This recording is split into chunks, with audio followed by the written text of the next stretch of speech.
yewe n'umuhungu witwa Tojo twari kumwe twarasohote tuza kureba ubwo mu gihe abantu bahungaga bose birukira hariya hirya aho naberetse twaraje na Tojo turavuga ngo reka tuze turebe aho icyo gisasu giturutse yewe n'igihe wari imbere ngira ngo ndunguruke ndebe ku muhanda gisohora umutwe gutya gusa sa nk'ukubise umutwe ku mbunda dusubira inyuma twiruka tuza muri iyi nzira ariko tugerageje gusimbuka hariya tubona interahamwe nyinshi zirimo zurira igipangu zigwa imbere turahindukira turakomeza tuza dutya tuza muri iyi nzira ariko na wundi waturasaga yakomeje kudukurikira arasa twakubitanye n'abajandarume benshi cyane noneho binjiye batangiye no kurasa abantu tubura aho tumenera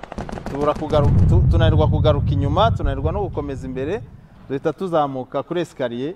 twinjira mu kabiro ka mbere kabanza ariko na wundi akidukurikiye agenda turasa